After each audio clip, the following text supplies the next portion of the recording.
Charles Davis, I'm Brandon Gaudin. And, folks, we were already excited for this game. And then before the contest, you and I are down on the field outside the white line. Yes, we were following the rules. We were following the rules, and a ball comes over our direction, but we can't see it. Somebody yells heads up, and instinctively you turn around and you snare it one-handed with your off left hand. So now we're really ready for football. No gloves either. No gloves. No gloves. Not like what the guys are wearing playing the game now.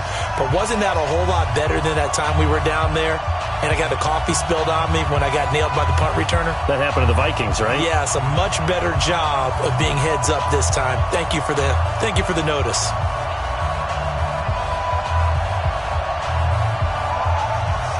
The Florida Atlantic man, Greg Joseph, ready to get this one started. And we are underway here on EA Sports. This fielded at the 2.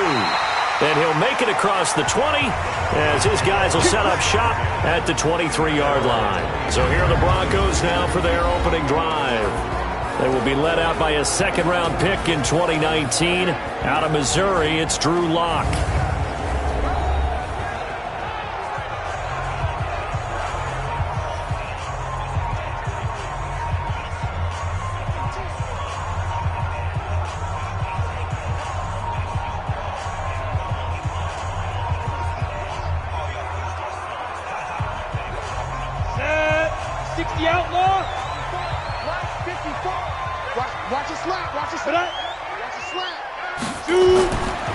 Now a first carry for Melvin Gordon. And an early how do you do right there as they're going to bury him in the backfield. Call it officially a loss of 2 on the first play from scrimmage. Second down. Okay, there's a tone setter. First play from scrimmage, stuff him in the backfield. You know what they were doing last night in the hotel room? Visualizing exactly that. That's what they were thinking about. Making that play, having leverage, lower than the offensive lineman, getting into the offensive backfield, knocking someone down. Just what you said, setting the tone early for this game. Jeez, you are fired up. When I see a play like that, I can't help it. So the opening play of the drive goes backwards. Now they'll come up on 2nd and 12.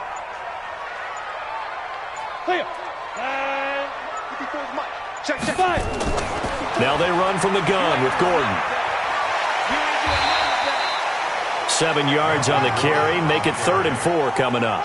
Well, I think that's what they're going to need to do here in the first half. You've got to take some pressure off of this young quarterback, and no better way to do it than to establish the running game early. And they'll look to avoid an early 3 and out here on 3rd and 4. Here we go. From the gun on 3rd down, Lock. Throwing right, and that's complete. And they get him down, but not before he takes it across the 40-yard line. That one good for 13 and a Denver first down. That's a pretty good throw on the curl route there. 3rd down, and they pick up a first. Defense should be aware for that, right? They should be aware, but it's so hard sometimes. Yeah, it's not easy. Because when they sell that route really well, you think they're going upfield, then they curl back, show their numbers to the quarterback, and complete the play. 18 Gator. They're not ready for this, man.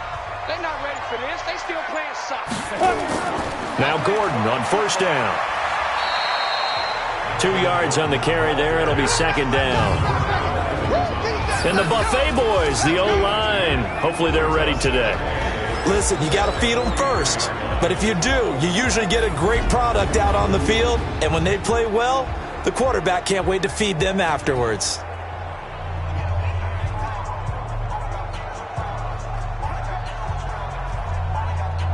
The last run good for 2. Here's 2nd and 8. Watch the run.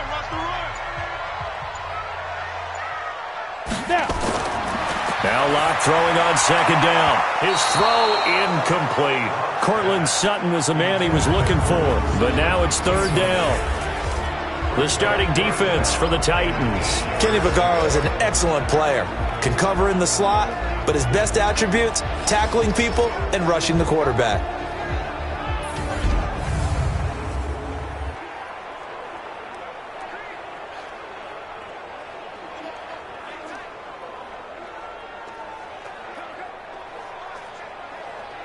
So the failure to connect on 2nd down, that leaves him staring up here at a 3rd and 8. Lock off of play action. He's got his man on the crossing route. And he's going to have another first down as the tackle's made at the Titans' 43.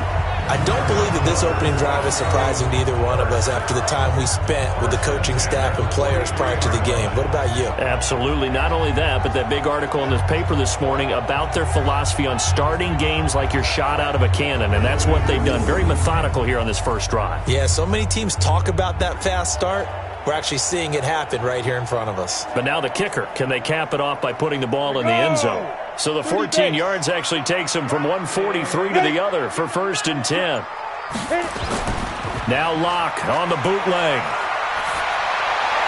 And his throw here's incomplete. All right, that one fell incomplete there, but the best quarterbacks, they'll miss on 40% of their throws, somewhere in that neighborhood, similar to a great hitter in baseball who's going to fail 7 out of 10 times and still have a great year. In this case, you want perfection, but way better that it hits the ground instead of going to an opposite color jersey. Back to the air on 2nd down. It's Locke. And he comes back with one complete. And he works it past the 30, almost to the 25.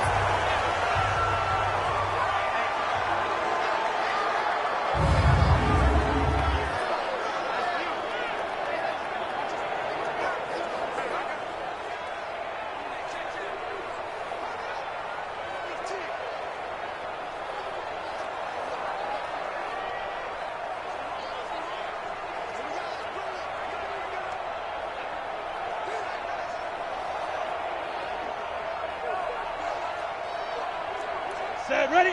90, Wolf. Check, check. Watch 54. Watch 54. Know your job. Come.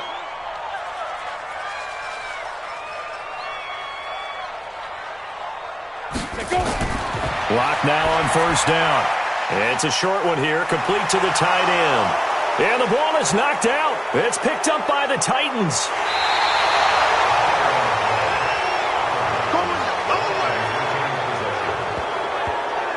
The psychology of the game never ceases to amaze me because you would think there would never be a fumble from what we hear from coaches all the time, right? And how much they practice not fumbling. Practice it, preach it, talk about it all the time. You would think no one would ever turn it over. Yet they are humans out there running around, and we just saw another one. Opportunistic by the defense. And here comes Tennessee as they get set to take the field.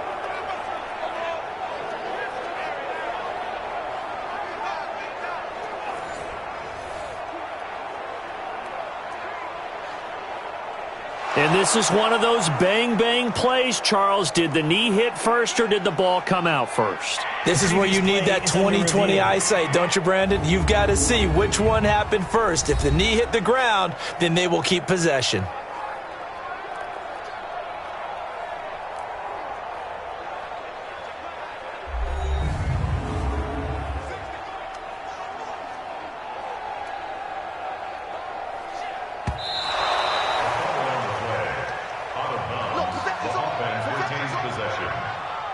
After review of the play, the ruling on the field is reversed.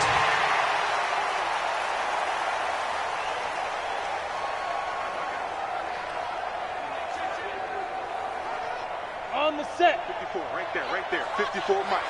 Oh, you got deep? Ready? Following the fumble recovery, it's Locke.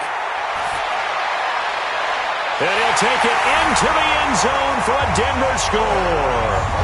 A 20-yard touchdown as his guys are able to strike first here in this opening quarter. Man, he just ran a terrific route. Extremely hard to defend when it's run that precisely and the ball's delivered that accurately.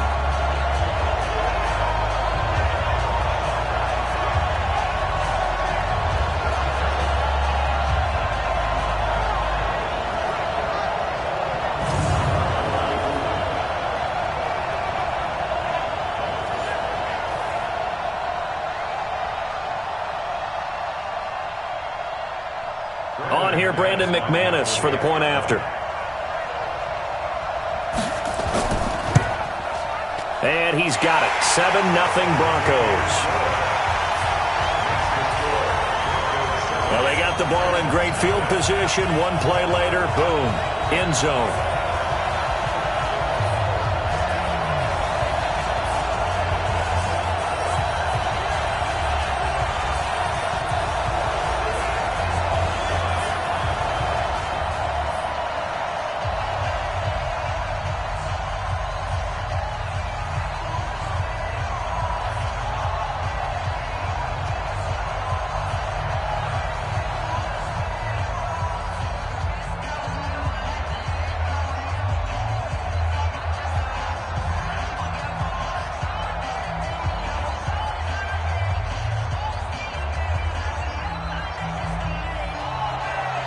After the touchdown, here's McManus now to kick it away. That'll be taken in the end zone. And no run back here. This will be a touchback, and it comes out to the 25-yard line. So here are the Titans now for their first drive. They're led out by their strong-arm quarterback out of Texas A&M, and that's Ryan Tannehill. And many believe that Ryan Tannehill is ready to fulfill his promise. Been in the league a little while now, been through some ups and downs, some bumps and bruises, but the talent is evident. Can run it, can throw it, and I think now he's ready to be a great leader.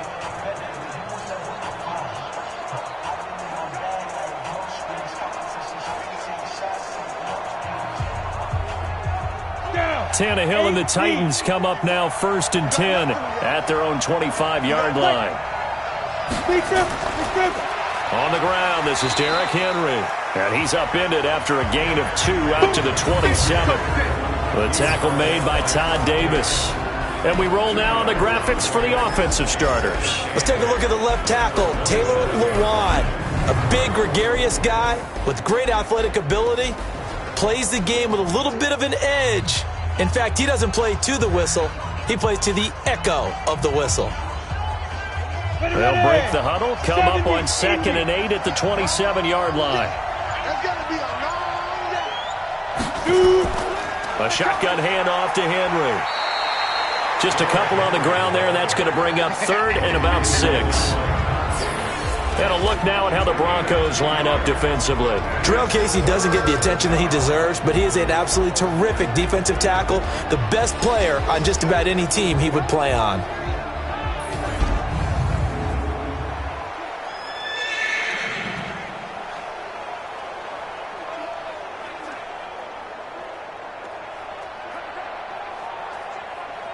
Let's go now. 50, plant. I'm coming after you. Get up. Throwing on 3rd down, Tannehill. He's got his tight end, Anthony Ferkser. And he's going to come up a bit short. He needed to get to the 35 for the first, but he only makes it to the 34. So much about offense is what you call hidden yardage. You know, you throw the ball to someone, they catch it, and then they can make a big play. You know, they create a play, run after catch. They did a really nice job there of limiting that and keeping him from a first down. Yeah, stopped him in his tracks. On 4th down, here's Brett Kern to punt the football away. He'll send this away to the Rocky Mountain Knight, and it's a good one. And he didn't quite have the backspin on that one. It hits at the 4 and continues into the end zone. It's a touchback. And Denver getting set to take the field. They've got a 7-0 lead in the football as well as they start out 1st and 10.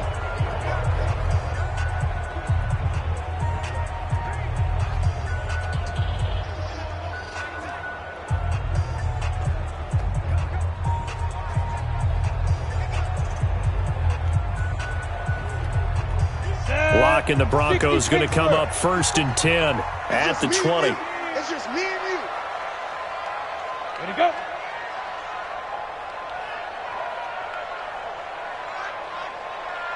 Let's go. On 1st and 10, here's Locke. It's a short one here, complete to his tight end. Just a yard on the catch there. It'll be 2nd and 9. Brandon, perfect defense in this situation would have meant that there was an incompletion. They would have picked it off. Okay, so they gave up the completion. But I really enjoyed watching how the defense stayed in sync, stayed in great communication. And as he dragged across each zone, you see him pointing, communicating. There he is, and they passed him off to each defender. Ended up making a nice play, even though it was complete. Well, a nice throw here right side. He hauls it in. And they're going to get this beyond the 40 before he's taken down. That one a gain of 20 and a first down. Never make the mistake that the slot receivers, especially the little guys like we're watching here, are just quicker than fast. A lot of them combine quickness and speed, and they catch a lot of footballs, as we just saw there.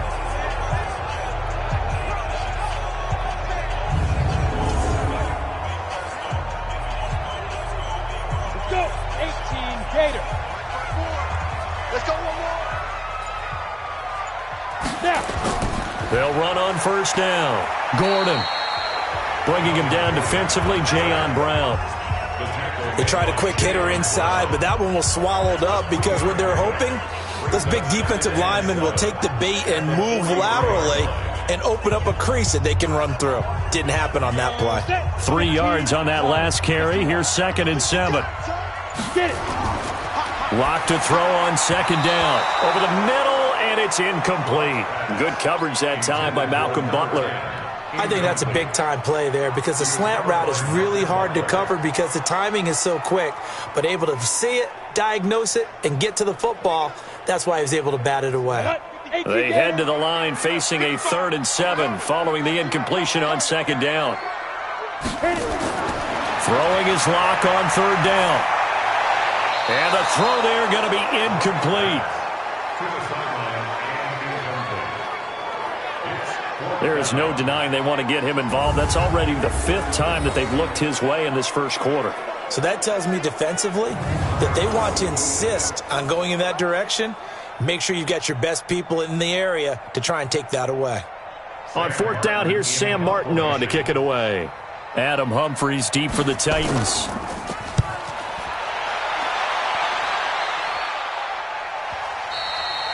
And a bit of a mistake there. This is well into the end zone for a touchback. And here comes Tennessee as they get set to take the field. And the last drive, their first drive, 3 and out. What changes here, if anything? I think it's making sure the guys that you trust the most with the ball, the biggest playmakers you have, that they touch it on this possession to try and get things moving. So get it to the horses. Without a doubt. They're the ones that typically end up in the end zone. Tannehill and the Titans come up now 1st and 10 at their own 20-yard line. They'll fake it. Now Tannehill. And that is incomplete. Took a shot there on 1st down, but he couldn't reel it in. Well, that certainly looked like something that they discussed all week in practice getting ready for this one. Take the big shot right out of the gate. At worst, you'll open up the defense a little bit, loosen them up, have them back on their heels. After the incompletion, here's 2nd and 10 from the 20. Back to throw, Tannehill. It's brought in by Adam Humphries. And he's taken down, but able to slip across the 35. Give him 16 yards there, a Tennessee 1st down. Well, for teams that like to play man coverage, running corner routes can be tough on them because of the ability of getting into it. Sometimes you're squaring it off. Sometimes you're just rounding it. Sometimes there's a fake. Sometimes there's not. That makes it very, very difficult for a DB to stay with it.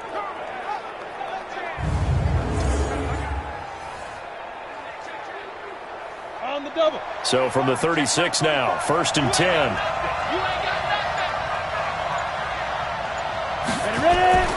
On the counter, it's Henry. He's got a 1st down and then some at midfield. And down to the 27-yard line. 36 yards on the play. Boy, he does it at a high level, doesn't he? Because when I watch him, I think of his vision. Straight ahead, peripheral. Also has that sense of where holes are going to be before they actually open. I think that helps set him apart from many of the other backs in the league.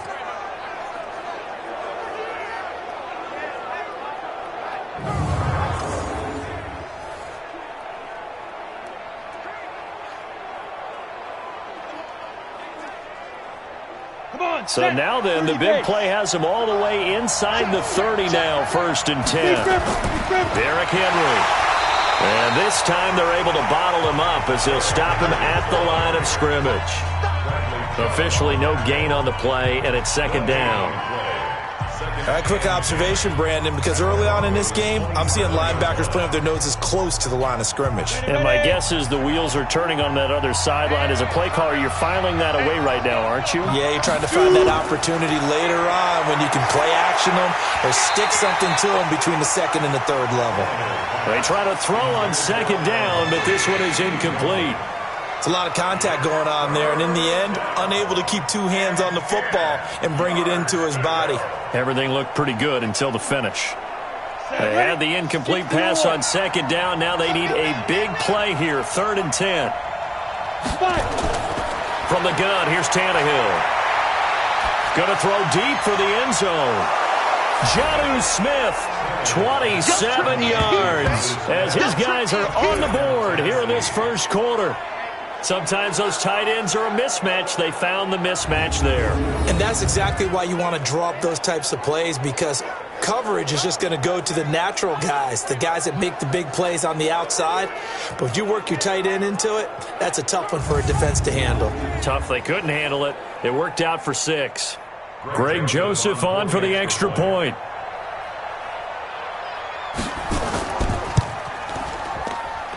It's good, and we're all tied at 7 apiece. So the drive there took 6 plays, and it ends with a Tennessee score.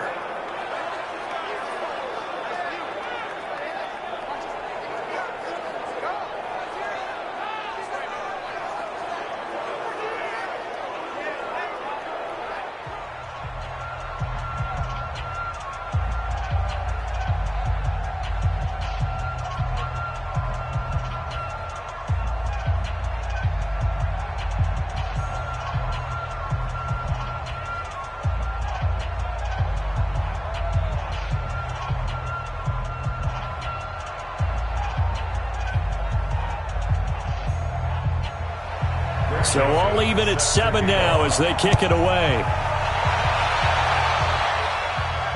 This is fielded at the goal line.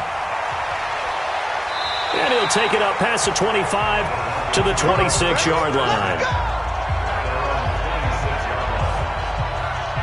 Here's the Denver offense now as they get set to take over here. They punted last time they had it. What steps, Charles, you think they have to take to make sure they don't do that again? Well, let's just go to the football 101, the trade expression 101. Win first down. Make 5, 6, 7 yards on first down and make it a 2nd and 3, 2nd and manageable. Keep accumulating first downs that way. Keep moving the football. You don't want to get behind the sticks because then the defense has the advantage. Lock and the Broncos going to come up 1st and 10 at their own 26. They'll start the drive with a run by Gordon. And not much to speak of. Call it a 1-yard gain up to the 26. They tried a quick hitter inside, but that one was swallowed up because what they're hoping, those big defensive linemen will take the bait and move laterally and open up a crease that they can run through. Didn't happen on that play. The last play got just a yard. Here's 2nd and 9 from the 26. Now a play fake, and here's Locke. Trying to lay one up deep. And this is going to wind up incomplete. The coverage there too strong on the deep ball, and now they face a 3rd down. Sure, that pass was incomplete. They made an attempt to get a big one downfield, but that's okay because the second part of that is if you don't get the completion, at least you've told the defense you're trying to stretch them out a little bit, and they may have to change accordingly. To throw on 3rd down, Locke. And incomplete, a disappointing drop there defensively by the rookie. And now 4th down. Oh, man, that was close. The opportunity to change momentum, big play, right in his hands, unable to come down with it. A sigh of relief, no doubt, on offense that fell harmlessly to the ground.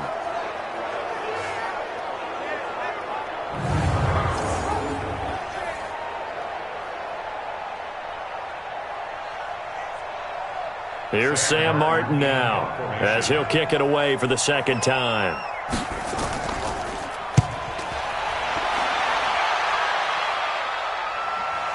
Here comes Humphries on the return. That'll be put in the books as a 53-yard punt, and it'll be Titan football. And here comes Tennessee as they get set to take the field. The last possession, these guys were able to tie the game with a touchdown, and now they'll have a chance to move out in front. Yeah, let's give a big assist to the defense who got the ball back. The special teams went out there, handled things. They've got it. They've got momentum. I know they're eager to get out there and put it on display.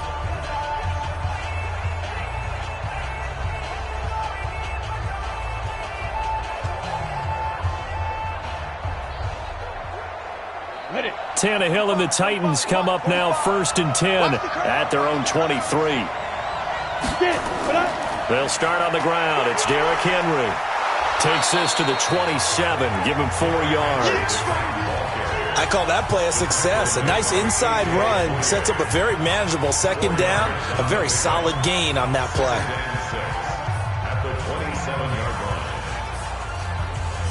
following the pickup of 4. Here's 2nd and 6. To throw is Tannehill. And his throw is going to be incomplete. Corey Davis, the intended receiver. And it's 3rd down. Looked like he had a couple of different options as far as who to throw to on that play. And who am I to say this, but I'm not sure he made the right decision. Well, the window of opportunity is always going to be small in the NFL. That's why those quarterbacks who make quick decisions and have quick releases have the most success in this league. Here's Tannehill. And he's got a man, Corey Davis. And he's able to get the first before he's taken down at the 36. His first catch, good for 8 and a first down. That was a nicely run slant route, and what the receiver's trying to do is make the defender think he's going upfield for a deeper route and then breaks it off, usually after about 3 to 4 steps, and cuts towards the middle of the field. And now what he's trying to do is use his body to keep the defender away from the football and give the quarterback a really nice target. So from the 36 now, 1st and 10. Henry. And he went nowhere. Well, he went backwards, back to the 33. That's going to go as a loss of 2, and it'll be 2nd down. I saw Von Miller in college at Texas A&M, and all I kept hearing about was his speed off the edge to the quarterback. But what impressed me, his balance and his ability to take on blocks and be a force in the run game, as we just saw there. Let's go. 60 outlaw. I'm scared. Double time. We got 3. Ready? On 2nd and 12, Tannehill. Nowhere to escape, and he goes down. Barreling in for the sack, Shelby Harris. And we say it all the time, have to be able to get rid of the ball sooner than that. You have to help your offensive line out. They're going to protect you as best they can. And if you're getting 3 to 5 seconds to throw the ball, they're doing a really nice job. But when you hold it and give up a sack, you're really almost discrediting their work.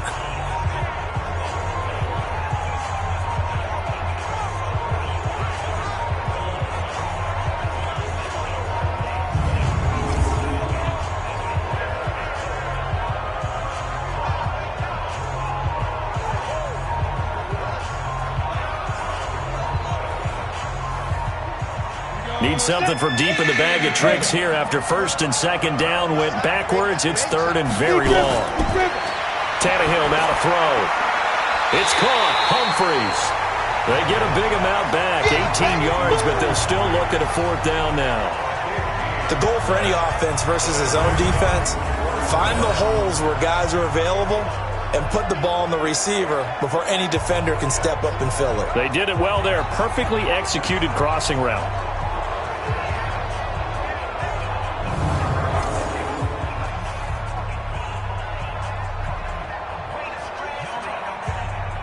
Here's Brett Kern now, as he'll punt it away for the 2nd time. Broncos coming hard, and it's blocked. And they are going to take possession of the football. So much for pinning him really deep. Short punt could have pinned him inside the 10. Now great field position the other way. It's never good when you're punting the ball and your eyes see the ball go back behind you. No. In however form, whether it's over your head or to the side, never good. Now it becomes a race to get to the football so they don't pick it up and take it all the way. And Denver getting set to take the field. And they're coming off a 3-and-out, my friend. I think they've got to look at that play sheet and go to a spot that they haven't gone before. Time to shake things up a little bit to try and get this offense moving. Okay, so how do you do that? How do you shake things up? You look at what you've called before, realize it hasn't worked Go to so something well, else. and maybe try and find one of those special plays from one of your better players, and maybe try and hit something big and get things going in the excitement area. Now a play fake here on 1st down. Under a heavy rush, and down he goes. Daquan Jones forced his way through, drops him for a loss of 10 yards.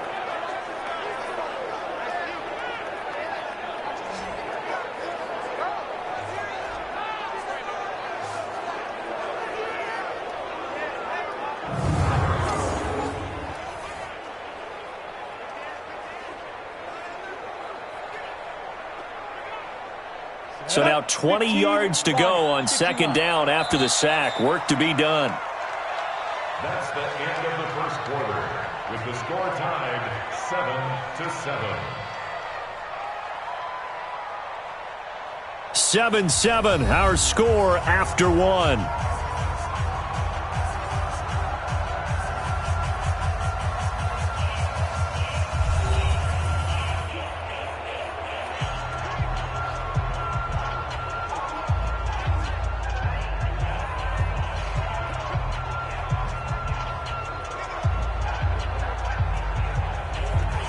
And the job becomes twice as difficult now after the sack. It's 2nd and 20. On second down, here's Locke. He's got his big tight end, Fant. Only 3 yards on the catch. It's 3rd down. And, partner, I think that was a great example that not all tight ends are created equal. Because everything was right. Got the completion, but he's not one of the more dynamic guys in the league. So even though he caught it, couldn't turn it into much more. The Broncos on 3rd down. They've hit 2 for 4 thus far. This is 3rd and 16. Throwing now is Locke. And that is incomplete.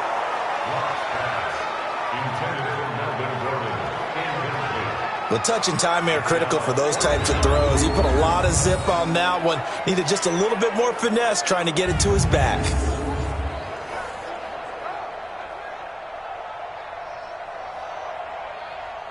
So on 4th down, on comes Brandon McManus and the field goal unit for the Broncos.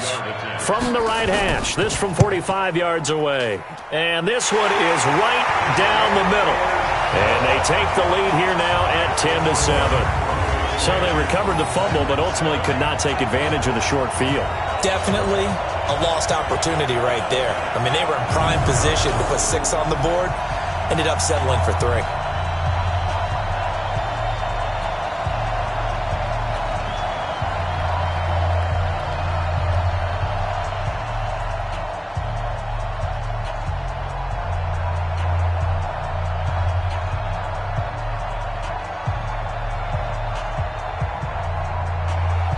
After splitting the uprights, McManus to kick it away. This is fielded a couple yards deep. And all that work, but he stopped where he ultimately would have been, and he's simply taken a knee, and that's the 25-yard line. And here comes Tennessee as they get set to take the field.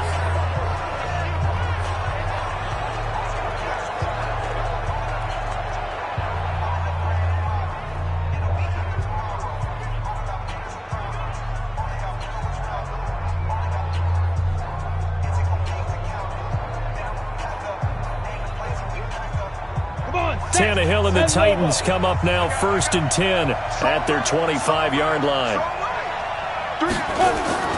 Out of the gun, Tannehill. And that will be incomplete. Would have been a big hitter if they had connected. Instead, it's 2nd down. By the way, I got to apologize because I just realized for about the last 4 or 5 plays, I'm eking over into your territory up here in the booth. My bad. I'm going to get back over to my spot. Yeah, we're not talking about our on-air commentary here. I mean, what is all this extra paper? I mean, this is unusual for you. My bad. Normally, you run a really tight ship. What's going on here? Just like that incomplete pass, I'm going to try to tighten things up here for this next play. And he's able to get this one up to his 30 before he's out of bounds. That catch good for 5. It's 3rd down. I think it's okay there. They didn't get a whole lot on that play, but it's nice to have a safety valve that's built like this guy. Big target, guy you can spot pretty easily. Put it on him when your other targets aren't open. From the gun on 3rd down, Tannehill. He gets it to Brown, complete. And they get him down, but not before he takes it across the 40-yard line. 1st down, Titans, gain of 12. This has to go down as one of the simpler routes in the playbook, but oh so effective. Nice completion there. Keeps the sticks moving.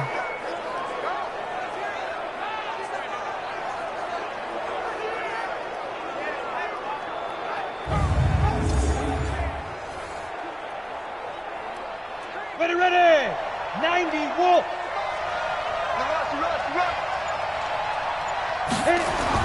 On 1st and 10, Tannehill. And the grab made by the tight end Pruitt. And he'll be taken down at the 46-yard line. That throw good for 4. It's second down. Well, the strategy was evident there. Get it to your tight end and make it a one-on-one play with a cornerback. Who's usually going to win that one? The tight end, but not there. Not in this situation. How about the corner defeating that logic and making a really nice tackle? Looking to throw again on second down.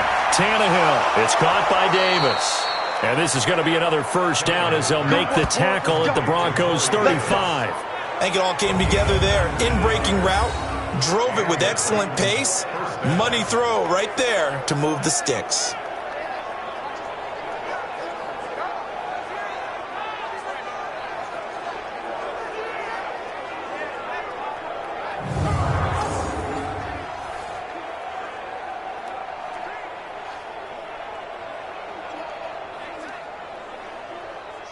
So a 1st and 10 now in Denver territory at the 35-yard line.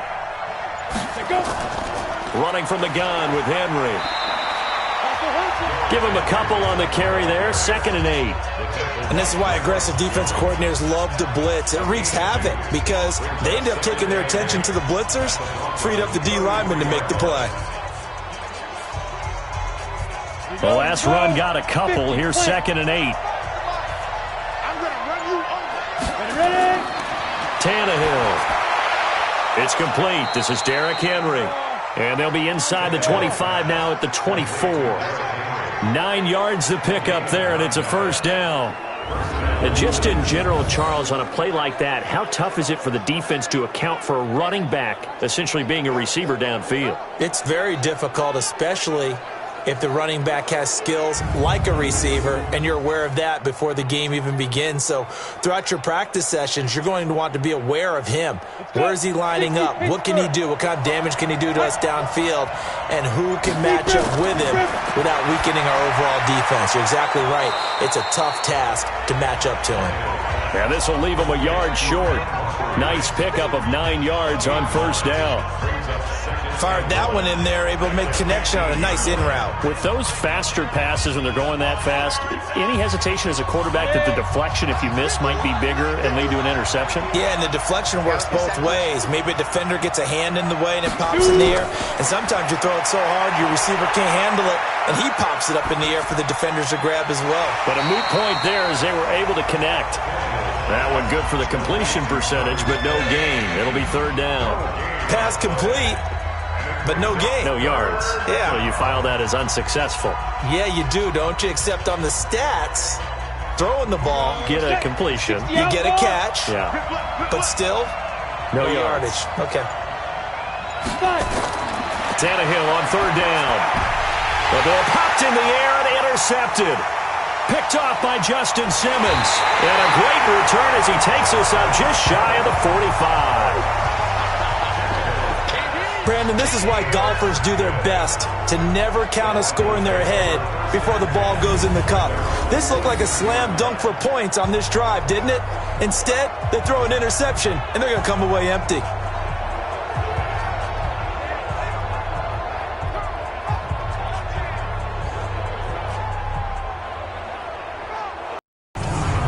Here now, a look at Melvin Gordon. It's the second quarter. His team has the lead, but I think he's hoping for a little bit more production out of himself. And we often talk about preaching patience to a runner when things are a little bumpy in the early going, but we have to do the same thing with the offensive line. They can't wait to halftime to make the adjustments. They have to do it from series to series. So those surface tablets come into play. Check out what the defense is doing and see if they can find a better way to run it. So they search for that patience here now. Good starting field position for them here as they come up 1st and 10 at their own 43. After the turnover, here's Locke. And the coverage terrific there as that's knocked down and incomplete.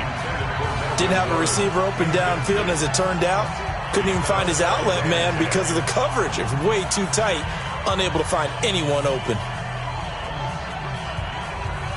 So second down, still 10 yards to go. Ball on the 43.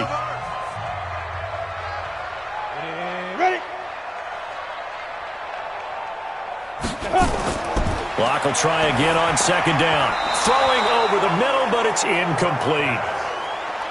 Had an open man that time, but ended up putting a little too much heat on it, don't you think, partner? Absolutely. Just needed a touch more air under it. Instead, he fired an absolute bullet. The Broncos on third down. 2 for 5 to this point. This is 3rd and 10. From the gun on 3rd down, Locke. Looking deep downfield. And that one drops incomplete as he got popped as he was throwing it. So it doesn't look like they're going to be able to build off the turnover. Well, the defense certainly did its part. It got them the football. But you're exactly right. It looks like they're going to have to punt this one away. And it's not a turnover, but doesn't it feel like one after grabbing the momentum with the defensive play? Yeah, and they had all that momentum after getting the football, and now zapped right back in the other direction. Here's Sam Martin now as he's on to punt for Denver. He's been a busy man here in this first half as he gets it away. And that'll hit in the end zone. Much too much leg there. That'll be a touchback. Here comes Ryan Tannehill now, leading his offense back out there. He's had a solid start to this game, but bottom line is they're losing, so he doesn't care about his stats. He just wants to right the ship on the scoreboard. He wants to actually increase his stats because he feels like if he does, that means things will get better for his team, maybe get them back into the ball game or into the lead. In these situations, I remember playing with a quarterback once where he actually ran out onto the field first ahead of everyone else just to say, guys, let's go. Try and create that energy, create that spark. Well, so far he has 1 touchdown, 1 interception. He'll be looking for that second touchdown now. Got a man. It's Brown. 5 yards on the catch there. Brings up 2nd down. And, boy, they had high praise for this rookie receiver when we asked the coaches about him, didn't they? They certainly did, and obviously they liked his measurables. Otherwise, they wouldn't have brought him onto the team. Height, weight, speed, all of that. But how about what they really said? Competitiveness. That's what they really liked about him. The way he goes after the football, competes for it, and decides when it's in the air, it's his and only his. And they'll take him down at the 31-yard line. 6 yards the pickup, and that's a first down.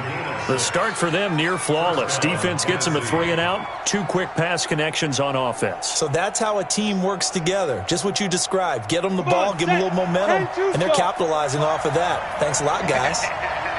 Line of scrimmage, the 31 now on 1st and 10. Now it's Henry. And Henry's hit. He lost the football.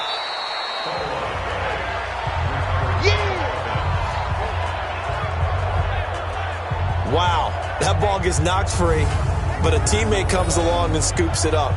It's almost like baseball. Guys at bat, people are on base in scoring position. One guy doesn't get him home. The next guy comes through and picks him up. And avoids the turnover.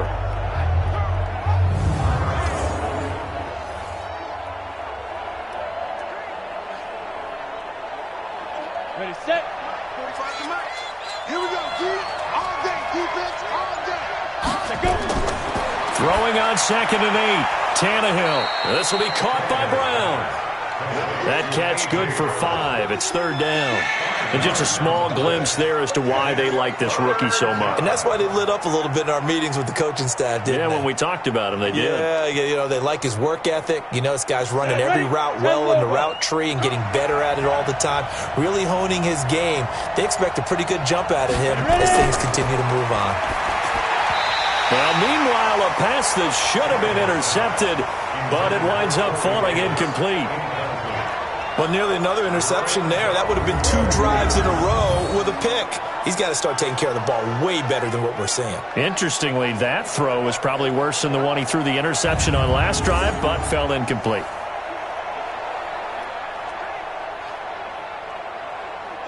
Here's Brett Kern now. Remember, though, he did have one blocked earlier.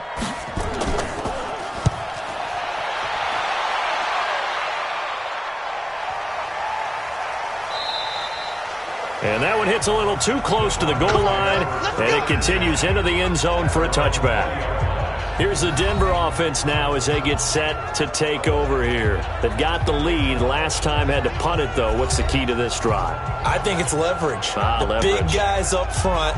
You know the motivational speech on the sideline is, guys, give us an opportunity. Protect the passer, create space for our runners, and let's go ahead and get these guys. Low man wins. Let's go do it on this drive. We'll watch that leverage on this drive. Ready up. Lock and the Broncos going to come up 1st and 10 at the 20. They'll give it to Gordon out of the shotgun. And he is brought down at the 22 after a gain of 2, and it brings up 2nd down. You mentioned very early on the need to establish a running game for this young QB. They really haven't been able to do that, though, in the first half. So that means what in halftime? Adjustments time, right? Figure out what they are, figure out the things that they really want to accomplish, and who to run behind. Which are your better blockers? Find those guys and get in that direction. From the 22, Locke going underneath for Gordon. And he's going to get this one across the 30-yard line. A 10-yard pickup, and it's enough for a Broncos 1st down. Everyone's got to be able to catch the football. Doesn't matter what position you play, but if you're on offense, be aware a ball may come your way. From the 32 now, here's 1st and 10. Here we go. Let's bring it. Fight. On the counter, here's Gordon. And he still has yet to get on track in this first half as they're going to stop him behind the line. They'll wind up losing 4 yards on the play. And it'll bring up a 2nd and 14. Perfectly designed blitz right there. They took that one from the grease board to the field because they were able to free up their linebacker to get into the backfield and spill the play.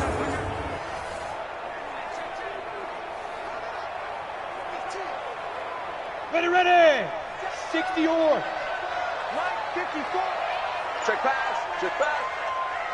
Let's go. On 2nd down, they'll run with Gordon. And not much, maybe a yard up to the 29. Well, he hasn't made much of an impact in the running game thus far, and after that last run, not much is going to change in that area. He hasn't been able to get anything going, and really the offensive line not helping him much. The Broncos on 3rd down. They've converted just 2 for 6 thus far. This is going to be 3rd and 13. On 3rd and long, it's Locke. And he will not be able to hang on through the contact. It's incomplete. The coverage strong, and now it's 4th down. It's always a goal, and it's really nice defensively when you can rally to the football and make sure there's enough contact to force an incompletion. Force an incompletion and force another punt.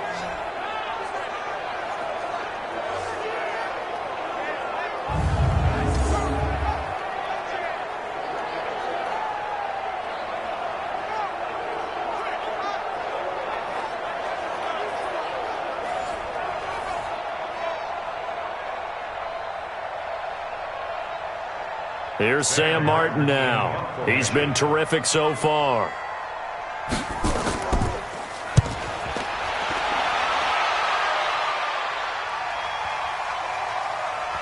And good hustle here as this is going to be blown dead right at the 9-yard line. So they'll play the field position game here as a very nice punt is going to pin them back. Yeah, it's almost like watching a game of tennis, or do you prefer ping pong? You know, back and forth like that? That definitely was excellent, wasn't it?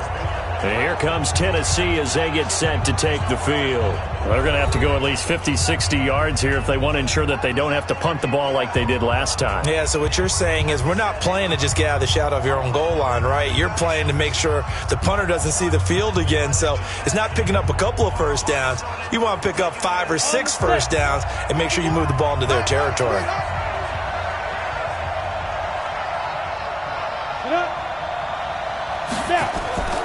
They begin with Henry.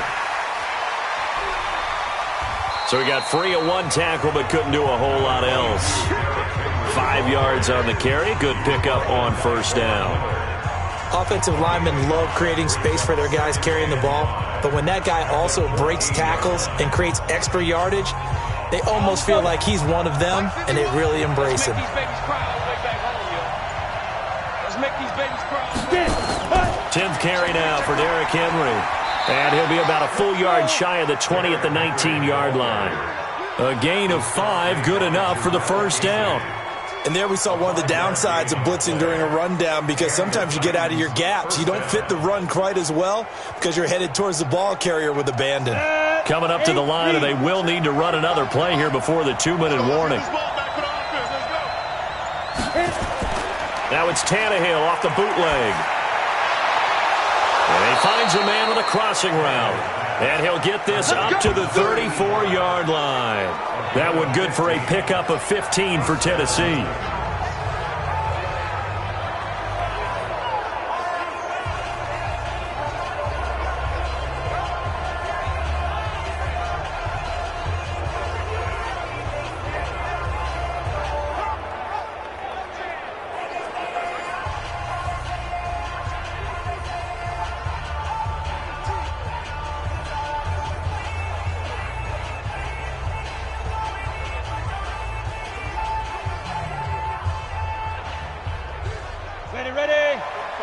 We remind you that coming up in 2 minutes' time, we'll hand you off to Orlando, where Jonathan Coachman will have highlights and analysis of his first half of action. Now a man open down the middle of the field, and he'll get up near the 45. They'll spot it at the 44.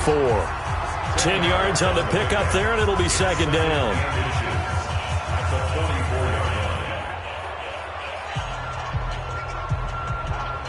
Titans moving quickly here. They're in the hurry-up. Draw play. This is Henry. And he'll be taken down, but not before he works it past the 50.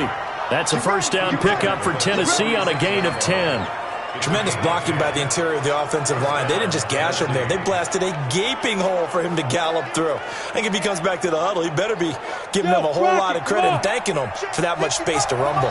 First down now, but the clock continues to move. Now it's Tannehill looking middle, and it's incomplete. Derrick Henry, the intended receiver, out of the backfield. And that'll bring up second down. Well, the incompletion, yes, but maybe here not the worst thing in the world? No, not on 1st and 10. It actually gives them a chance to regroup, relax just a little bit. They huddle up, talk it over. Then they get a chance to continue their drive. Second and 10, Tannehill once more. Man open left side is Brown. And this is going to be another first down as they'll make the tackle at the Broncos 30. The Titans going to use the first of their timeouts as they'll stop it with just over a minute to go before halftime.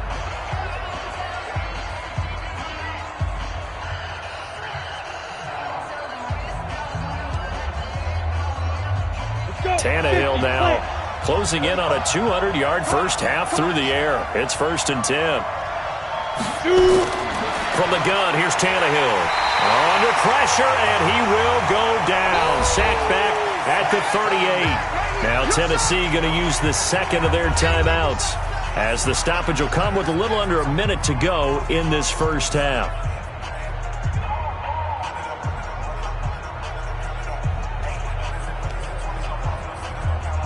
So second and long, and got to be careful not to fall out of field goal range. Here's Tannehill toward the center of the field, but it's incomplete. The intended receiver there was Jonnu Smith, and now it's third down. This defense has been very disruptive early on as they force another one to go awry. Seems to be the front and the back end. Pass rush, they've been able to get home, and they're taking the ball away in coverage as well. I love how you put it together. The front and back working in sync, only way to play good defense. To throw is Tannehill. And this one complete to Smith. Now the Broncos are going to call the first of their timeouts as the clock shows 50 seconds to play here in half number 1.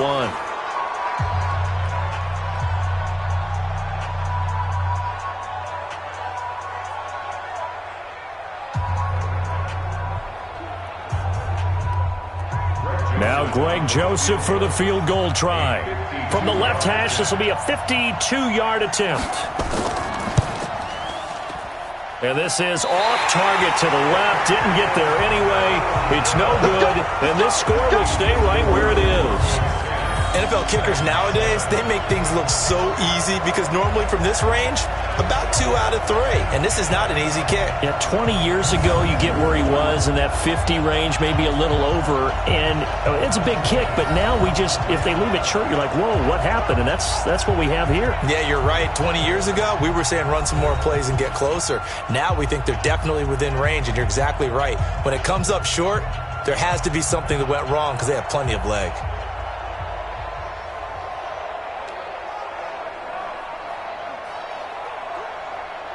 Good starting field position for them as they come up 1st and 10 at their own 42. On 1st and 10, here's Locke.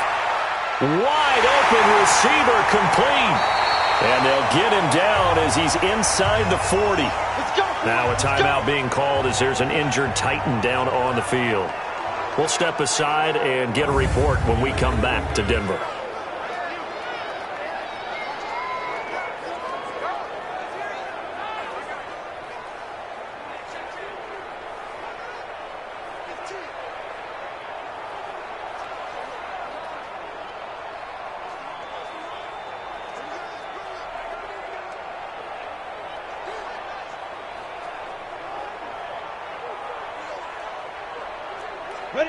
So from the 39 now, they'll come up on a 1st and 10. I got one. Now. Throwing on 1st down is Locke. And he will find his man on the outside.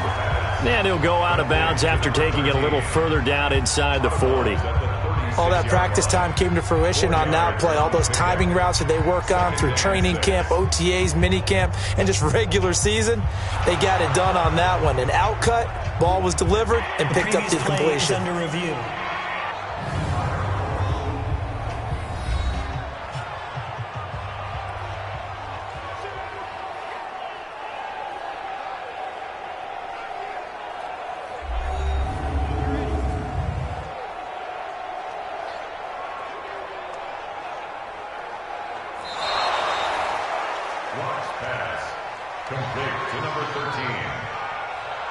After review of the play. This challenge was initiated by the guys in New York. Taking a look at the play, less than 2 minutes to go. Yeah, I'm sure the coach wanted to challenge it, so he's probably going to send the New York office a holiday card. Here we go.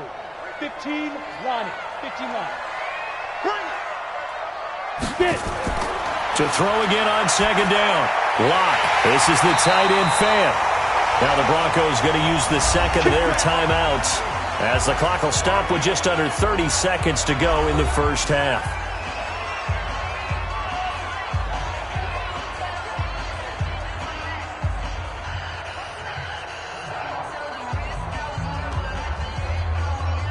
Come on, set.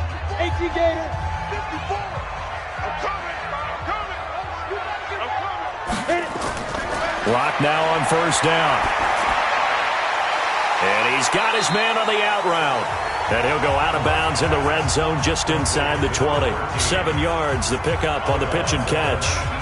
What I love about watching the passing game nowadays is that the one-dimensional receiver is really starting to leave the game. You've got to be able to do it all. Of course, you got to run fast. Of course, you got to catch the ball. But route running savvy and toughness, there's a premium for all of that now. Throwing again on 2nd down. Locke. And this is caught for a Bronco touchdown from 19 yards away. And the Broncos push further out in front.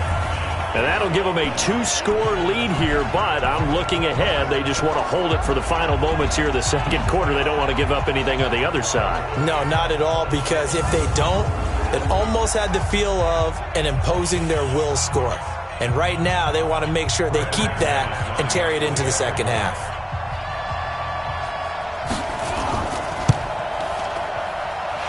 Extra point from McManus is good. And his guys will take a 10-point lead. 5 plays there on that drive. And it culminates in a touchdown by the Broncos.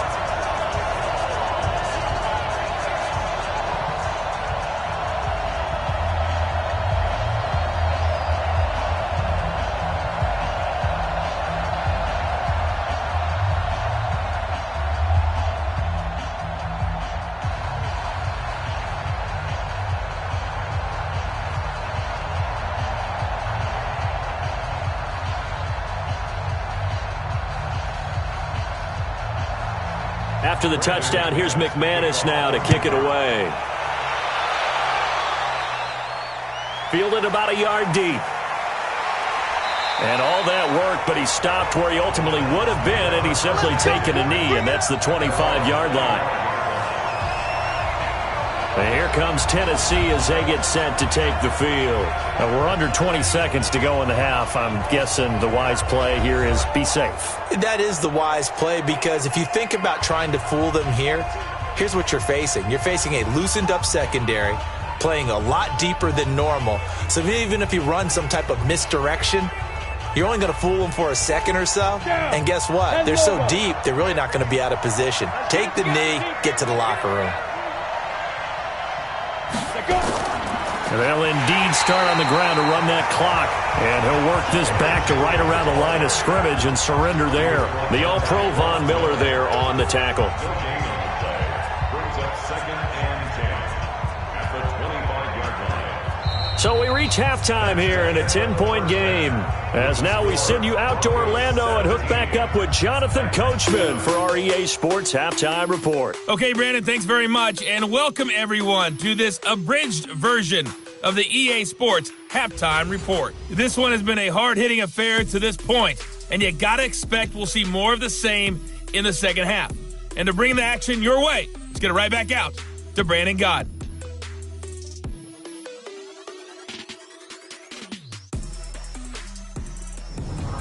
All right, Coach, thank you, and we welcome everyone back for quarter number 3.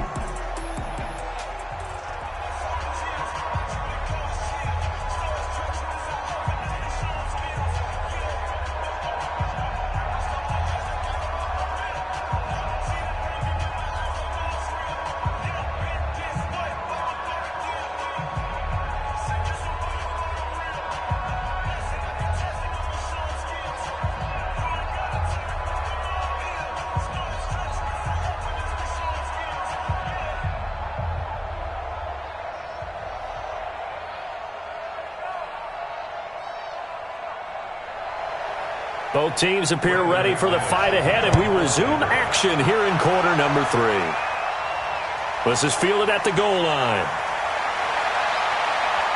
And all that work, but he stopped where he ultimately would have been, and he's simply taken a knee, and that's the 25-yard line. And here comes Tennessee as they get set to take the field. They have the ball here for the inaugural drive of the second half. Pretty big deficit, though. We'll see what adjustments were made in that locker room.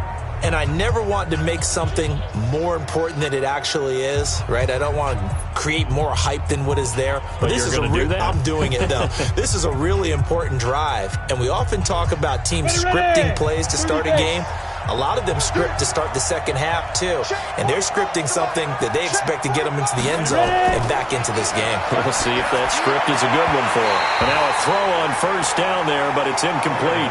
You know, despite the scoreline, I think they've got to like where they are here. They're on the road and just one big play away from getting right back in this game. I'm going to follow right along with you, because the spot they're in now is a credit to their defense. They've kept them in it by making the plays that they've made.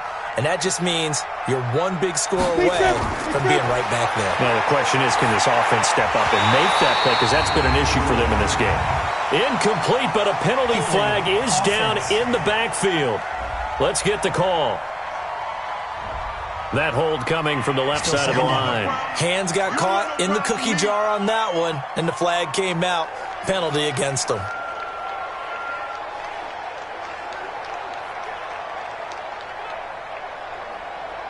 Now they face a second and long following the holding penalty. Pick it up, pick it up, pick it up. Tannehill. He dumps it off for Henry. And he'll get to the 29-yard line, brought down there. They get 14 yards, but not enough for the first down due to the previous penalty. It's funny, throughout the time that we've been together, when we talk with running backs about the ability to catch the ball, their eyes light up when they talk about open field and having one-on-one matchups, don't they? Yeah, they do. And that's the reason why. What we just saw, shedding those tackles, and that's what they're used to doing. It is, and it starts at the beginning of the play. One-on-one matchup if someone's trying to cover them, but they also like those one-on-ones downfield after the catch when they're running with the ball. They think they're going to win those too. This offense in desperate need of a conversion as they come up on third down. Out of the gun, Tannehill. Nowhere to escape, and he goes down. Jarrell Casey with a little how do you do as he gets in there for the sack. And plays like that really hurt play calling. They had a really nice gain on the previous play, but gave about half the yardage back on the sack. Excellent pressure up front. Nowhere to go with the football. Down he goes.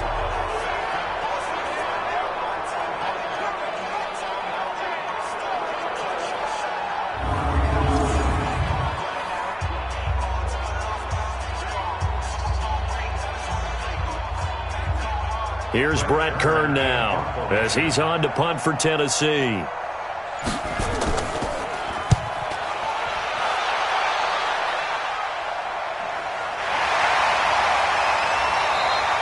We'll call that a punt of 54 yards. Well struck.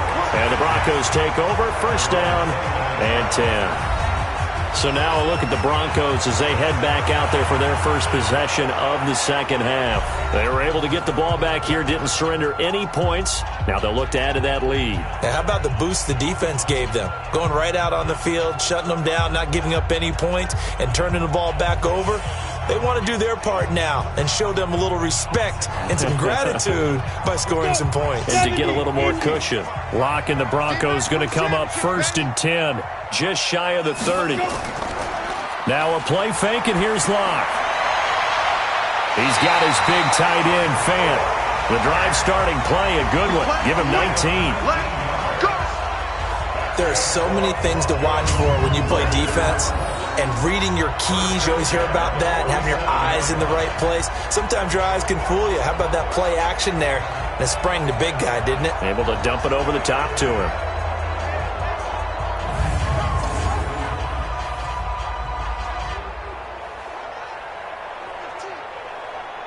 A big hitter to start the drive has him up near midfield here for first and 10. Locke now on first down. And his throw is incomplete. He was trying to find Noah Fant, the tight end. That'll bring up second down. Great coverage there all around. Really didn't have many options to throw the football. Very little chance that that one was going to be completed. Every receiver was locked up. So now second and 10 after the incompletion on first down. You can't block me. You can't block me. Lock again here on second and 10. Got a man open. It's Sutton. And he takes it down deep into enemy territory. A huge play there for Denver. 48 yards. Well, make that now 2 completions for him on this drive. And these aren't ordinary completions. They're big ones. Yeah, these are the types that make a secondary talk to each other and not in a good way. Oftentimes pointing fingers. Hey, who's got him? Someone cover it. That type of indecision can open up to even more big plays.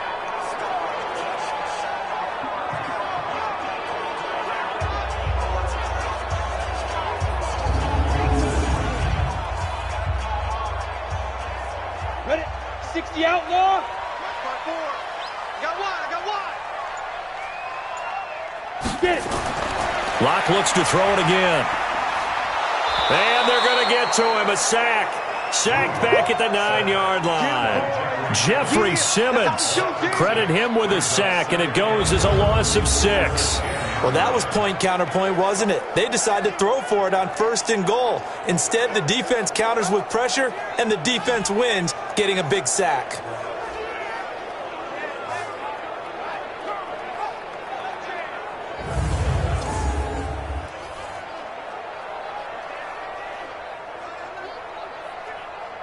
Moved back to the 10. They'll try on second and goal here.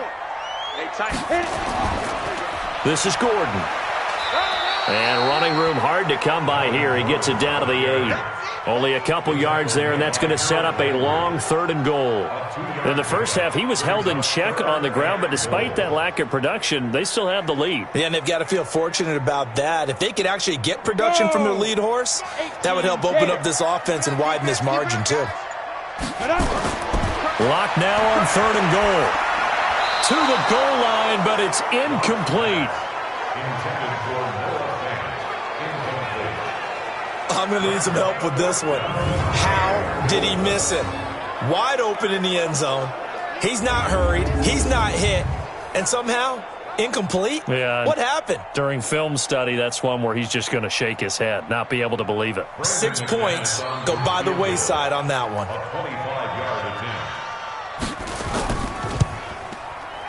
The kick by McManus is good. And that will open the lead up now to 20-7. That drive took him inside the 10.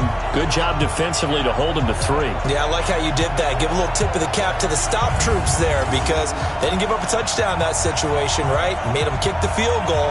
And, yeah, points went against them, but that feels a whole lot better running off the field.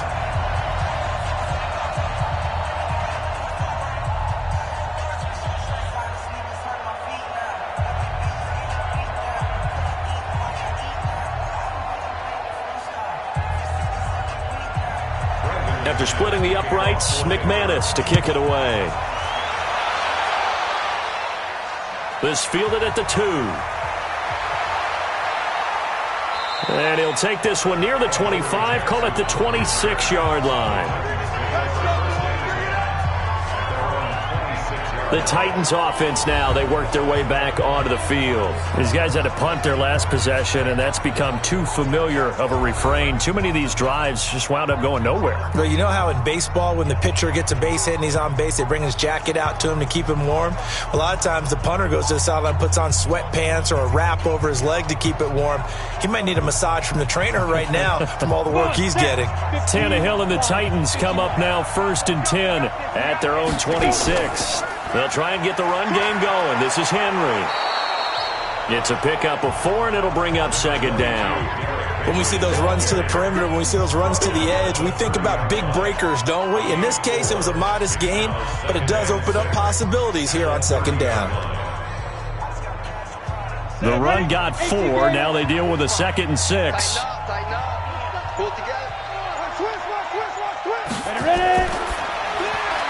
They'll get that one out quickly to Brown. No gain that time on the completion, and it'll be 3rd down.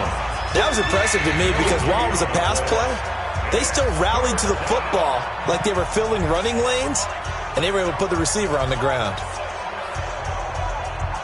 These guys have punted 4 times already, and they're staring at a 5th, barring a conversion here on 3rd down.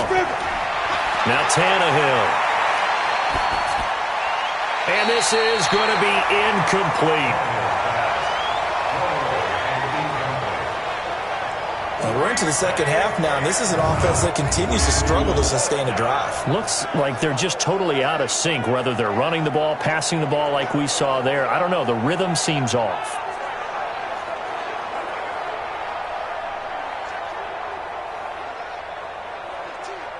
Here's Brett Kern now as he's on to punt for Tennessee.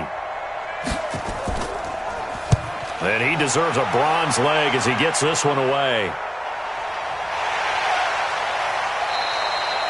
It'll be a 51-yard punt that time. And possession will switch hands, 1st and 10. Here comes the field general leading his offense back out there for the next possession. He's played well. Good first half. He's continued that here in the 3rd quarter. But my question, when you're a head coach, what do you look at stat line-wise for your coach? Do you go right to turnovers? You really do. As much as coaches don't want to talk about that, that's where it starts. When I played in college, our first rule for every game, the team making the fewest mistakes will win. And that's kind of how they judge you. Do you take care of the ball, not turn it over, keep it in the proper hands, and give your team a chance to win? Well, that's what he's done here in this one so far. It's a 6-yard pickup, and it gets him to 2nd and 4. Running lanes were at a premium in the first half, but he's able to find some room there, and he's hoping that that's a precursor of a big 2nd half. 6 yards on that last play. Here's 2nd and 4. Watch the slant. Watch the slant. Put up. 5. Play action. Now it's Locke. He's going to wind up and air it out. And that'll be incomplete. Good protection that time, and they couldn't hook up on the long one. Now it's 3rd down. And you just know when that play call came in, their eyes lit up because anytime you get a chance to take a big shot downfield, that's a lot of fun, and they missed an opportunity. Now they face a 3rd down and 4 after that incompletion on 2nd down. They'll try and run it. Here's Gordon. And he's able to get it to the 31, and that's enough for the first. Give him 7 yards on the play as they do pick up the third down conversion. Sometimes with the running game, you've just got to stick with it. Look, it's the third quarter, no time to panic. But that also doesn't mean you just do it the same way you've been doing it the entire ball game. Maybe change up some blocking assignments or run a few different plays, but stay with the overall essence of the running game. Line of scrimmage, the 31 now on 1st and 10. On 1st down, Locke. That's caught over the middle by Fant. And he gets this one to midfield before he's brought down. And the play goes for 19 yards, gives him a new set of downs. When this offense can get their tight ends involved, they can move the football. Here, a nice route, able to look it in, and picks up the first down.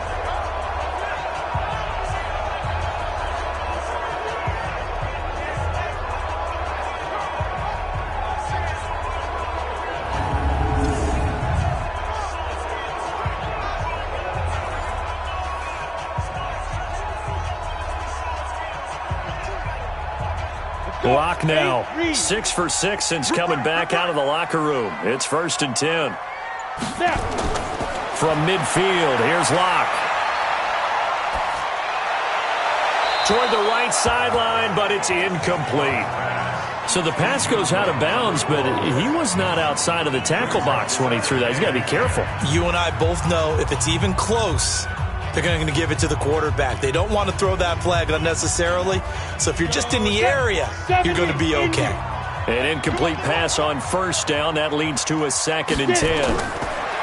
Locke now to throw. And this time he's got the hook up. It's complete. They'll wind up getting 10 back as that sets him up for 3rd down. And after that completion, you can understand why so many teams in the league are emphasizing speed on defense at every position. The tight ends have created so many tough matchups now. If you can't run with a tight end as a linebacker, this is going to be the result every time. On 3rd down, this is Melvin Gordon. And he gets it to the 34. Good enough for the first. At 5 yards on the play there, as the drive will continue. Looks to me like maybe there's a little attrition setting in with this drive, because when you see that type of a run, I get the feeling the defense getting a little bit tired. And that's the last thing they need, especially when they look up at the scoreboard.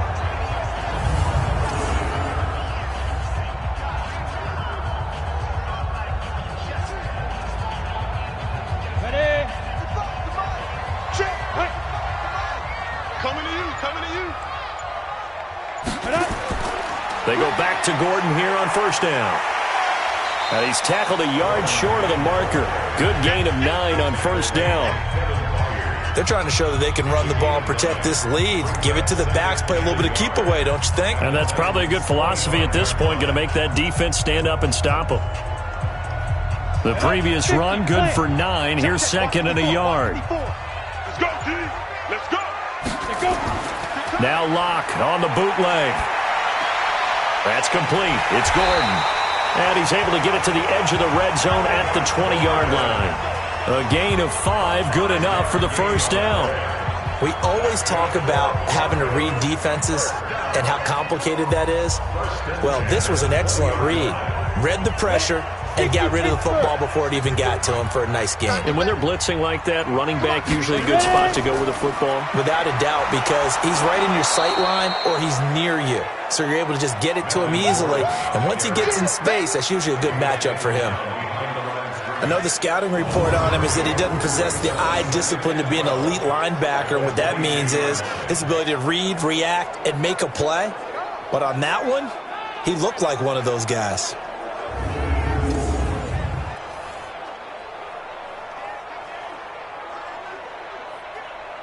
A rare misstep on that last play because the drive has been strong, but now it's 2nd and 12. They keep it on the ground. Again, Gordon. The second down play, not much better than the first, just a gain of 1 there. They know that old expression, it's not my night. It hasn't been his so far. I don't know if the legs are a little bit heavy. Sometimes having to hang out all day and play doesn't exactly play to your advantage, but it's been a tough go for him. And every time he looks up, somebody's there defensively. That was the same case on that play. Here's Locke. And that is caught. Touchdown, Denver. Noah Fant there to make the grab. And the Broncos push further out in front. There was a lot of zip on that pass, and baseball might have called that a frozen rope. I like it when you bring the diamond into the game. I'm going back to the gridiron. Had some heat on that bad boy. Sometimes you throw a touchdown pass, and sometimes you throw, what, a touchdown strike? There you go. That's my man, in concert. And now the offense is going to stay out there as the Broncos will go for 2. Lindsey going to try and run it in, and he'll go backwards, losing yardage to the 5. So the defense gets the stop. I know it's situation to situation, but who has more pressure there, offense or defense, when they go for 2? I truly believe it's the defense has more pressure because the offense has an entire playbook wide open from the 2-yard line. You can run it, you can throw it. So defensively, I think most teams are going to be aggressive and force the issue and try and bring pressure.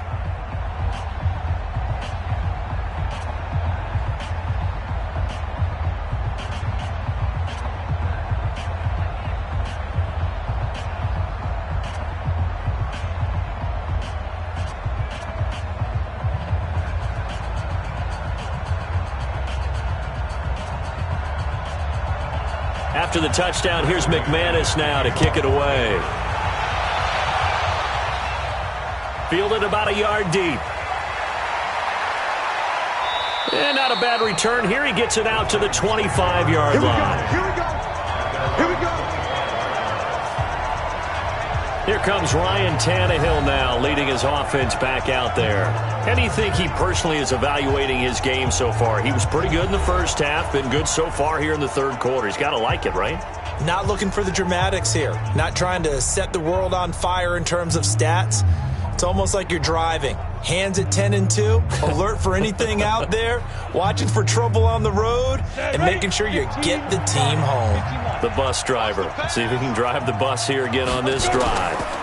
A first down carry for Henry. And he's upended after a gain of 2 out to the 27. They tried a quick hitter inside, but that one was swallowed up because what they're hoping, those big defensive linemen will take the bait and move laterally and open up a crease that they can run through. Didn't happen on that play. They'll break the huddle, come up on 2nd and 8 at the 27-yard line. Ready? 3 down. They'll run it again with Henry. Trying to run inside, but nothing there. 2 runs in a row, but only 2 yards to show for it. His carries tonight, they're getting up there, so maybe one of those every now and then is understandable. I would agree with that. Understandable every now and then. Sometimes you come back and you fake it to him and go play action. But other times you say, okay, they got him on that one. We'll come back to him in another carry. Throwing on 3rd down, Tannehill. Complete. Smith has it. And he will be very close to a first down, but I see the closed fist of the referee, and that means 4th down. He wasn't the primary target, but I think it was almost like a check down situation, wasn't it? Yeah, hoping he can break some tackles, a big tight end, but he couldn't do it. Yeah, get it to that big frame and hope he can scatter some bodies, unable to get it done.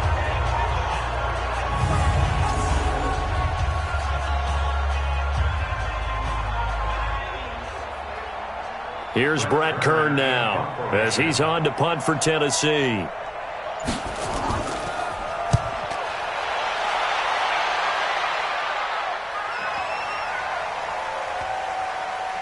And did they keep it in? They did. They kept it in. It's down close to the goal line at the 1-yard line. You rarely call your punter a weapon, but he certainly was there. How about that? Pinning him down at the 1-yard line and helping out the defense in a big way. I'm telling you what, if I'm a defensive coordinator, I might be thinking safety right now. So the Broncos coming out now. And now you've got the clock winding down here in the third quarter. You're 3 scores to the good. What's your approach on this drive? Too early to fully commit to playing the clock game. Yet at the same time, you're also not going pell-mell like you would in 2-minute offense. This is what NFL offenses call 4-minute football. Take the clock out of the game a little bit, wind it down, but at the same time, keep advancing the ball down the field.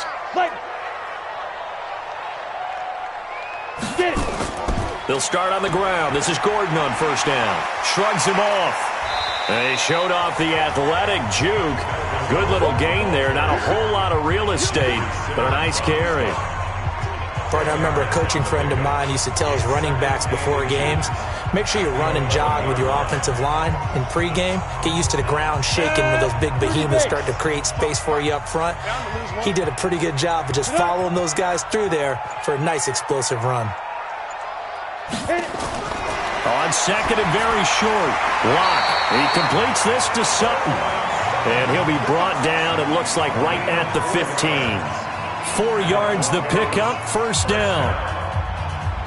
First and 10 at the 15-yard line. Here we go. 60 or 54. Get that quarterback, D-line. The busy night continues for Gordon as he gets it here. It's a pickup of 6, and that is going to do it for this third quarter. Welcome back now to Denver. It's Bronco football, and they also have the lead here as we get set for the fourth.